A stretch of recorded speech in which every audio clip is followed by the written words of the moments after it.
Welcome to learn for exam. My name is Abhishek Kapoor. आज की video में हम बात करेंगे सीमेट एग्जाम के जनरल नॉलेज की क्लास 1 की।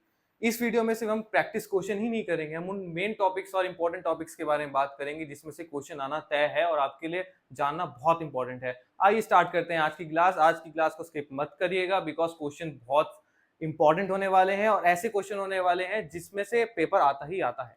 अब लेट्स स्टार्ट। ये हमारा व्हाट्सएप नंबर है, इसको सेव करना मत भूलिएगा बिकॉज बहुत सारे स्टूडेंट्स हैं जिनके पास उनका परसेंटाइल है, स्कोर है, बट वो कमेंट सेक्शन में पूछते रह जाते हैं और उनका रिप्लाई देना बहुत मुश्किल हो जाता है। बट आप इस नंबर पर व्हाट्सएप करेंगे, हमारी टीम आपका रिप्लाई करेगी, आपके सारे डाउट सॉल्व करेगी, प्लस फॉर्म कैसे फिल करना है, उसकी असिस्टेंस, लास्ट मिनट क्वेरी, सब आपका इस नंबर पे आप व्हाट्सएप करेंगे, सारे डाउट सॉल्व होंगे। हमारी ऑफिस टाइमिंग्स है 10 AM to 6 PM और संडे को नो रिप्लाईज। अब पहले क्वेश्चन की बात करते हैं। पहला क्वेश्चन क्या कहता है? In India constitution DPSP of policy are taken from. DPSP कहां से लिया हुआ है? क्या ऑस्ट्रेलिया से लिया हुआ है, फ्रांस से है, कनाडा से, आयरलैंड से? क्या है? कमेंट करिएगा हर आंसर। सो ऑब्वियसली जो डीपीएसपी हमने लिया हुआ है वो कॉन्स्टिट्यूशन ऑफ आयरलैंड से लिया हुआ है। प्लस और क्या इंपॉर्टेंट टॉपिक है? इंपॉर्टेंट टॉपिक अगर हम पॉलिटिक्स की बात करें तो आपको एक पेपर पे आर्टिकल 1 से लेके आर्टिकल 32 लिखने ही लिखने हैं, बहुत इंपॉर्टेंट है। उसके बाद डीपीएसपी, डीपीएसपी के जितने आर्टिकल हैं उसमें से इंपॉर्टेंट क्या है? एक तो यूनिफॉर्म सिविल कोड सबसे इंपॉर्टेंट। पंचायत का क्या आर्टिकल है? इंटरनेशनल पीस,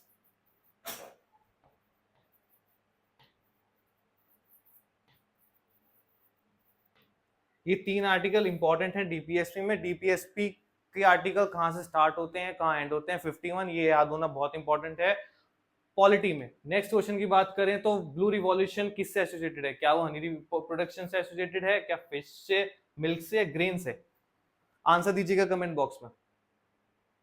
सो ब्लू रिवॉल्यूशन जो है वो हमारा फिश से है। और सबसे इंपॉर्टेंट, आप इसी का भी जितने भी रिवॉल्यूशन है सब आप नोट करिएगा, चाहे आपका रेड हो, चाहे येलो हो, चाहे ग्रीन हो, चाहे ब्राउन हो, व्हाइट, आपको हर रिवॉल्यूशन पता होना चाहिए। और सबसे इंपॉर्टेंट, उसको स्टार्ट किसने किया था।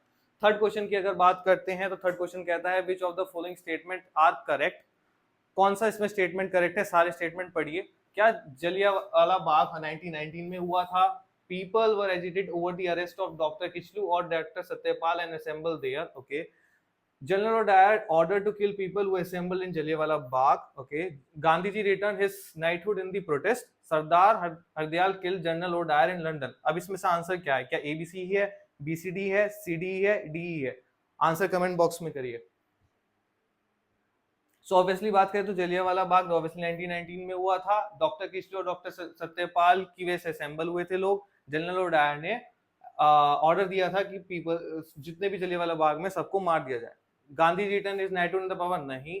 सरदार, क्या सरदार हरदयाल ने ही जनरल डायर को किल किया था लंदन के अंदर? ये क्वेश्चन है, ये आपका होमवर्क है, इसका आंसर सब कमेंट बॉक्स में करिएगा। तो आंसर क्या है इसका? ABC, option 1। अब फोर्थ की बात करते हैं, प्रेजेंट वाइस प्रेसिडेंट कौन है? वाइस प्रेसिडेंट का सब आंसर लिखिएगा। इसके साथ आपको और कौन से क्या क्या याद रखना है? जितने भी मिनिस्टर्स हैं, जितने भी करंट मिनिस्टर हैं, सब याद होने चाहिए और उनकी मिनिस्ट्री के नाम।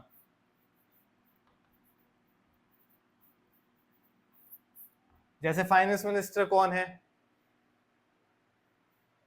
राइट। तो वाइस प्रेसिडेंट कौन है हमारा फिलहाल इंडिया का? वो है जगदीप धनकर। अब फिफ्थ क्वेश्चन पे आए तो फिफ्थ क्वेश्चन क्या कहता है कि दोनों स्टेटमेंट है, दोनों स्टेटमेंट को देखिए और बताइए कि दोनों में से कौन सा ट्रू है, फॉल्स है। क्या एक ट्रू है, एक फॉल्स है? तो फर्स्ट स्टेटमेंट हमारा क्या कहता है कि किंग अशोका सन थे चंद्रगुप्ता के। The war of Kalinga change the Ashoka and became the follower of Jainism. So answer क्या होगा? क्या दोनों ठीक है कि दोनों में से एक ठीक है? आंसर कमेंट बॉक्स में करिए। तो both statement 1 and statement 2 are true, नहीं।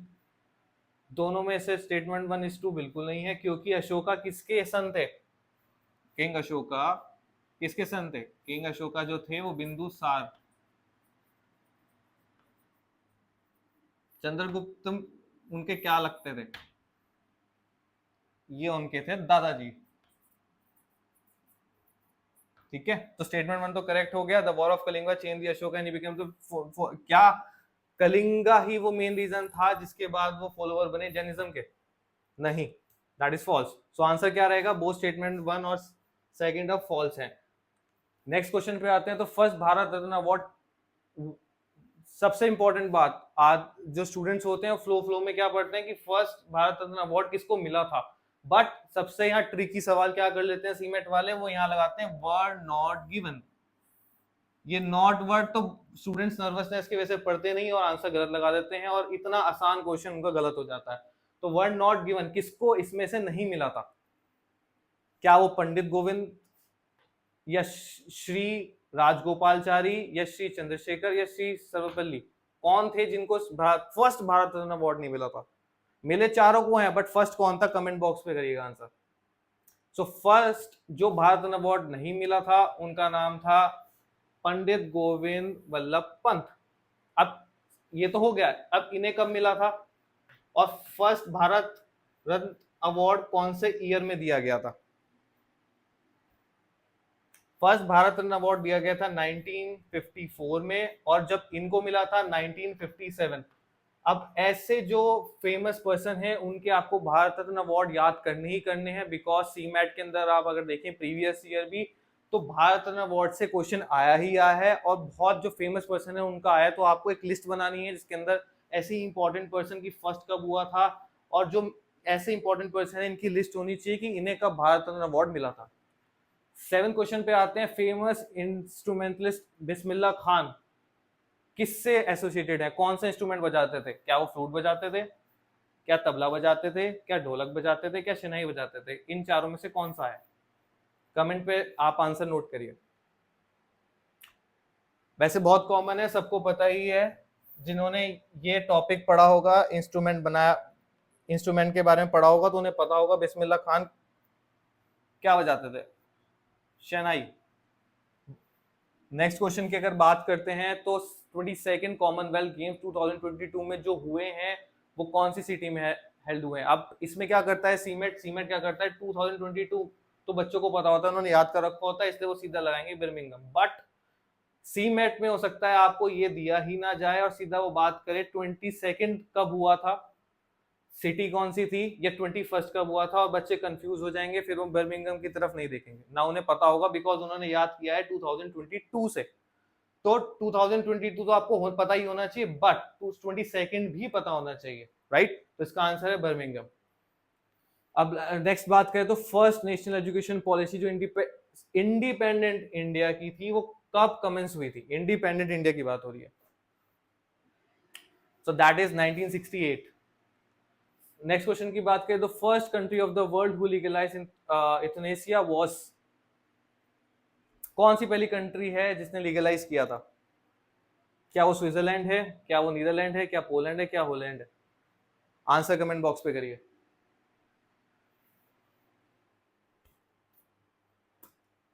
नीदरलैंड्स।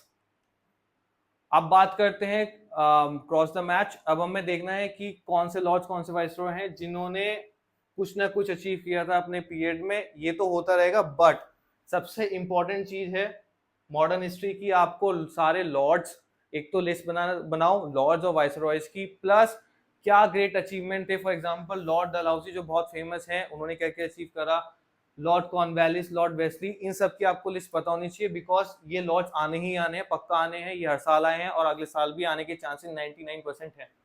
सो मैच करते हैं।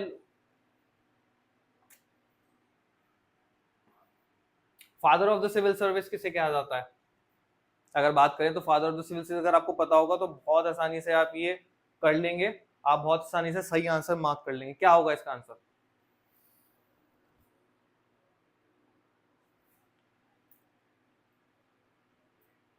अगर लॉर्ड सिविल सर्विस पता होगा तो ऑब्वियसली लॉर्ड कॉर्नवालिस को father of the civil service कहा जाता है। तो बी अगर 1 देखें तो ये है ऑप्शन, हो सकता है और भी हो, तो आपको सारी मैच करने हैं। वॉरेन हेस्टिंग क्या है? वॉरेन हेस्टिंग का उन्होंने अबॉलिशन किया था डुअल गवर्नमेंट का।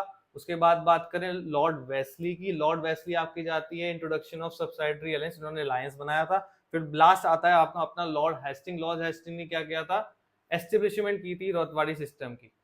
एस्टेब्लिशमेंट तो कर दी, बट आप कमेंट बॉक्स में आंसर बताएंगे कि वो खत्म किसने करी थी, सबसे इंपॉर्टेंट सवाल। अब बात करते हैं यंगेस्ट प्राइम मिनिस्टर और हिस्ट्री ऑफ इंडिया, सबसे इजी सवाल।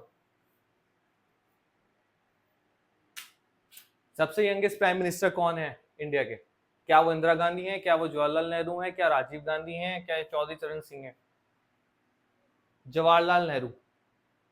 सबसे सही सवाल है। आई होप सबने आंसर दिया होगा और सबको ये आंसर पता होगा।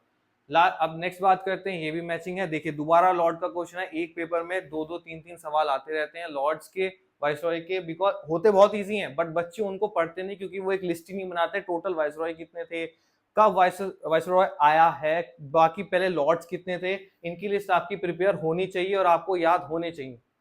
सो अब इसमें बताइए वर्निकुलर प्रेस एक्ट कौन लाया था? रिवॉल्ट ऑफ 1857 में कौन था? अगर आपको रिवॉल्ट ऑफ 1557 पता है तो आप बहुत आसानी से कर सकते हैं। तो बात करें तो लॉर्ड कैनिंग जो थे वो रिवॉल्ट ऑफ द 1857 में आए थे। उसके बाद अगर हम ए की थर्ड देखें तो ए थर्ड कहाँ है? इसमें नहीं है, इसमें नहीं है, इसमें नहीं है, आपका आंसर सी। ए जो लॉर्ड कैनिंग है, लॉर्ड 1850 रिवॉल्ट ऑफ 1857। फिर आपका लॉर्ड लाइटन क्या लाए थे? वर्निकुलर प्रेस एक्ट लाए थे। लॉर्ड रिपो क्या लेके आए थे?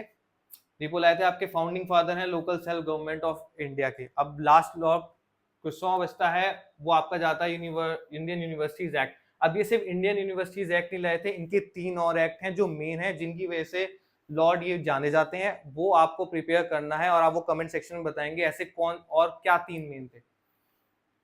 अब बात करते हैं नेक्स्ट क्वेश्चन की। दो स्टेटमेंट्स हैं, दोनों स्टेटमेंट्स में कौन सा ट्रू है कौन सा फॉल्स है वो बताएंगे। क्या विटामिन ए बी सी ये तीनों फैट सॉल्युबल हैं? और डी के ई क्या ये तीनों वाटर सॉल्युबल हैं?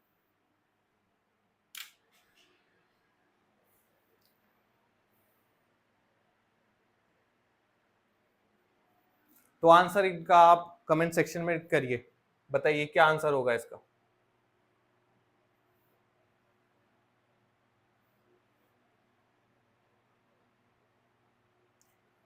सो ये दोनों ही फॉल्स हैं। एबीसी वो फ्लैट सॉल्युबल नहीं होते सारे, और डी के ई भी वाटर सॉल्युबल सारे नहीं होते। That's why both statement A and B are false. बात आगे करते हैं। Rudyard Kipling is the famous writer of which of the following book? ये फेमस राइटर हैं किस बुक की वजह से? क्या वो ब्रीफ हिस्ट्री ऑफ टाइम है, क्या वो पाई है, क्या वो जंगल बुक है, क्या वो रिपब्लिक है? कौन सी बुक है वो? फेमस राइटर्स आते ही आते हैं, फेमस राइटर्स आपको पता होने चाहिए। आई नो बहुत सारी लिस्ट है, आप याद करते भूल जाएंगे, बट ऐसे कौन से टॉप 30 हैं वो आपको लिस्ट बनानी है और याद करना ही करना है, बिकॉज एक ना एक या दो क्वेश्चन तो आने ही आने हैं आपके राइटर और बुक्स के। तो इसका आंसर क्या होगा? क्या वो द पाई है, क्या जंगल बुक है, क्या रिपब्लिक है, या ब्रीफ हिस्ट्री ऑफ टाइम है? आंसर क्या होगा इसका?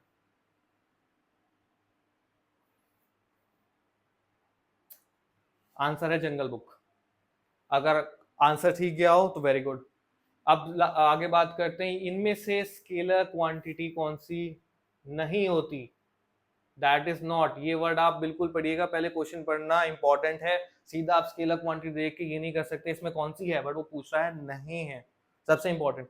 क्योंकि अब सीमेट क्या करने लगा है, सीमेट ये नॉट नॉट वर्ड छोटे से डाल देता है, इससे बच्चों के बहुत सारे क्वेश्चन खराब हो जाते हैं। फिर बच्चे खुश तो होते हैं, बाहर आके जब पता लगता है इसमें नॉट था, फिर दुखी होते हैं और रोते रहते हैं। तो इस चीज का ध्यान रखिएगा, क्वेश्चन सबसे पहले पढ़ना इंपॉर्टेंट है, क्या उसमें नॉट है या नहीं। उसके बाद आप पढ़िए इसमें से स्केलर क्वांटिटी कौन सी नहीं है, क्या वो स्पीड है, क्या वो वर्क है, क्या वो फोर्स है, क्या वो वॉल्यूम है, कौन सी नहीं है? Of course force. अब बात करते हैं which of the following statement are correct?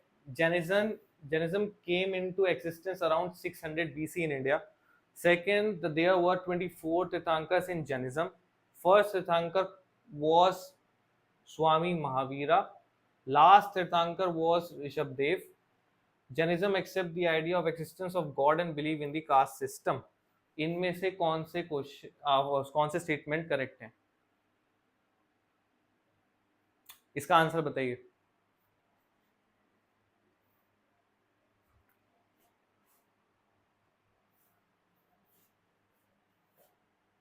अब देखिए तो Jainism came into existence around 600 BC, बिल्कुल ठीक है।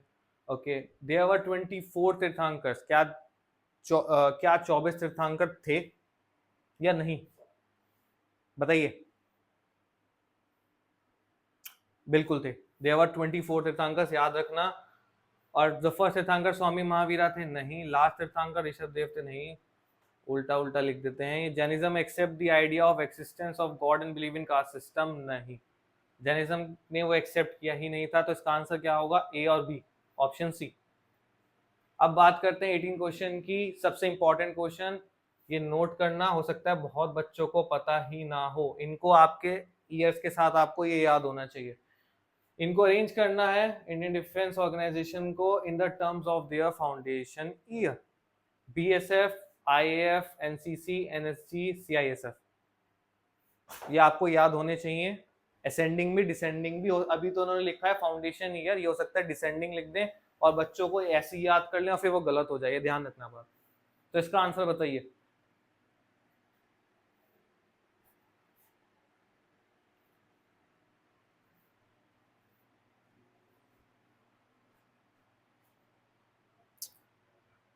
सो पहले बात करते हैं अब आंसर क्या है। पहले कौन सा हुआ था, क्या बीएसएफ था, आईएएफ था? दोनों में से आप मुझे बताइए पहले कौन था अगर फाउंडेशन ईयर की बात करें।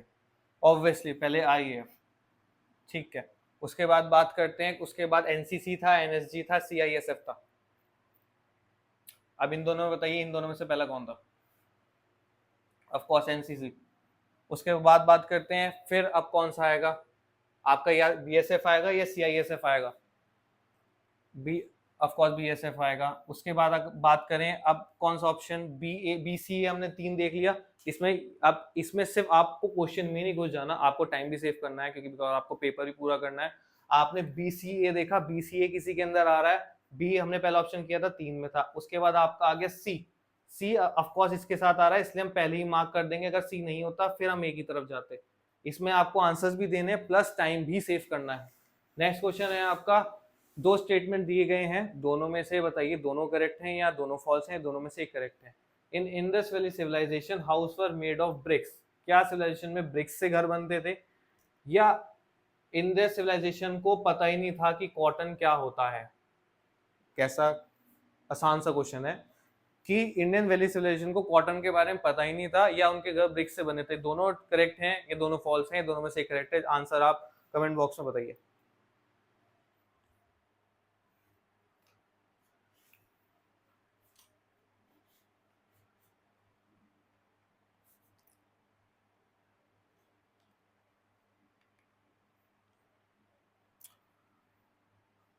ऑफ कोर्स जो इंडस वैली सिविलाइजेशन में थे उनके घर ब्रिक्स से बनते थे, बट सबसे बड़ी बात इंडस वैली सिविलाइजेशन में कॉटन बहुत फैमिलियर थी, तो ये रॉन्ग है।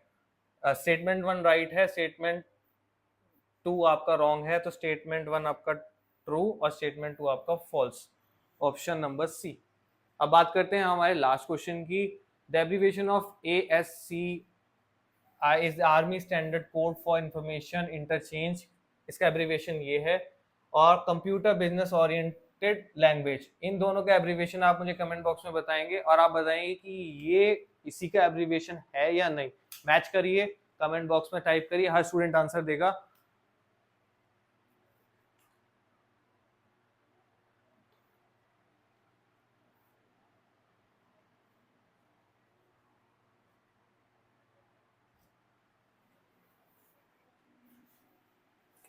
कंप्यूटर बेस्ड ओरिएंटेड लैंग्वेज का आपका COBL ऑफ कोर्स नहीं होता, ये तो कॉमन सेंस सामने ही दिख रहा है आपको। स्टेटमेंट 2 फॉल्स है, ये गलत हो गया, ये गलत हो गया। अब आपके पास बचे हैं 2 ऑप्शन। अब army standard code for information interchange, इसका एब्रीविएशन क्या होता है? क्या वो ASC सेकेंड II होता है या नहीं?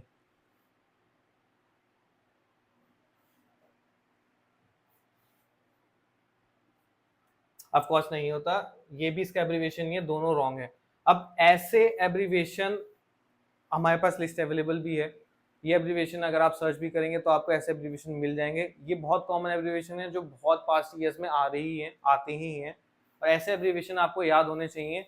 बिकॉज इसका एक क्वेश्चन आपके पास आना ही आना है हर एग्जाम के अंदर, राइट। ये थे हमारे कुछ प्रैक्टिस क्वेश्चन और कुछ टॉपिक्स मैंने आपको बताए हैं जो आपको तैयार करने ही करने हैं। फॉर एग्जांपल पॉलिटी के अंदर आपको आर्टिकल्स पता होने चाहिए सेकंड से लेके 32 जो आपका रिट्स का होता है। फंडामेंटल राइट्स के आर्टिकल पता होने चाहिए, आर्टिकल 19 जिसके अंदर 6 आपके ड्यूटीज हैं वो भी पता होनी चाहिए। उसके बाद आपके डीपीएसपी कौन से आर्टिकल से शुरू होता है, कौन से आर्टिकल पे एंड होता है, इंटरनेशनल पीस का क्या होता है, ये आपकी रही पॉलिटी की बात। उसके बाद आप अगर आप बात करते हैं हिस्ट्री की, हिस्ट्री में आपको क्या क्या याद करना है। फॉर एग्जाम्पल अभी आप देख सकते हैं हिस्ट्री का एक क्वेश्चन आया ही है, तो हिस्ट्री में आपको मुगल पीरियड, आपका मॉडर्न हिस्ट्री, और मॉडर्न हिस्ट्री में सबसे इंपॉर्टेंट लॉर्ड और वाइसरॉय का लिस्ट बनाना मत भूलिएगा, बिकॉज उसमें से 2-3 आपके पास ऐसे ही क्रॉस मैचिंग का आएगा ही आएगा मॉडर्न हिस्ट्री के अंदर, ठीक है। और अब ये हमारा व्हाट्सएप नंबर, आपको क्लास की पीडीएफ चाहिए तो इस नंबर व्हाट्सएप करेंगे तो आपको क्लास की पीडीएफ मिल जाएगी। प्लस आपके पास कोई भी और डाउट है regarding the cement, I know आपके पास आपके स्कोर परसेंटाइल होगा बाकी और एग्जाम का, आप बहुत परेशान होंगे, या तो आप कमेंट बॉक्स में लिखेंगे या आप कोई भी कंसल्टेंसी या जाके गूगल पे या किसी भी कॉलेज वाले से जाके पूछेंगे, तो हो सकता है आप एक ट्रैप में फंस जाएं। आपके पास अपना स्कोर है, आप इस पे जाके हमें मैसेज करिए, ड्रॉप करिए, अपने डाउट्स पूछिए, स्कोर परसेंटाइल भेजिए। हमारी टीम जिसके पास एक वेरीफाइड डेटा होता है आपको वो डाउट सॉल्व करने में हेल्प करेगी। उसके बाद आपको कोई और असिस्टेंस चाहिए उसके लिए भी आप जाके इस नंबर पर व्हाट्सएप कर सकते हैं, और ये सब चीज़ें फ्री ऑफ कॉस्ट हैं, इसके कोई हिडन चार्जेस आपसे नहीं लिए जाते। मैं दोबारा रिपीट कर रहा हूँ, संडे को नो रिप्लाई है, ऑफिस टाइमिंग आपको पता ही है 10 AM से 6 PM, राइट। ये हमारा व्हाट्सएप चैनल का QR कोड है। इस व्हाट्सएप चैनल पे हर एग्जाम के अभी तक कैट एंड मेट सब स्नैप के हमारे पास क्वेरीज और हम ऐसे क्वेश्चंस डालते रहते हैं ऑप्शन वाइज। वैसे ही सीमेट के भी हम क्वेरीज और बहुत सारी क्विजेज लाते हैं और स्टूडेंट्स इसके अंदर एनरोल करके बहुत कुछ सीखते हैं, बिकॉज हम वहाँ ऐसे ऐसे टॉपिक्स की क्विजेज लाते हैं जो बच्चों ने या तो पहले पढ़ी ही नहीं होती, और या पढ़ी होती है तो वो कहते हैं कि हाँ ये हमारे लिए बहुत यूजफुल रही। तो आप इस चैनल को एनरोल करना मत भूलिएगा, और आपको वीडियो अच्छी लगी हो तो लाइक करिएगा, शेयर करिएगा, प्लस सब्सक्राइब करना मत भूलिएगा, बिकॉज अब ऐसी ही प्रैक्टिस क्वेश्चन की क्लासेस अब रोज आती रहेंगी, प्लस ऐसे इंपॉर्टेंट टॉपिक जो आपके लिए करना बहुत यूजफुल है आएंगे ही आएंगे। 99% चांसेस हैं कि सीमेट में वो टॉपिक आएगा ही आएगा। ऐसे ही हम क्लासेस में आपको बताते रहेंगे, तो सब्सक्राइब करना मत भूलिएगा। वीडियो अच्छी लगी हो तो दोबारा लाइक करिएगा। Thank you.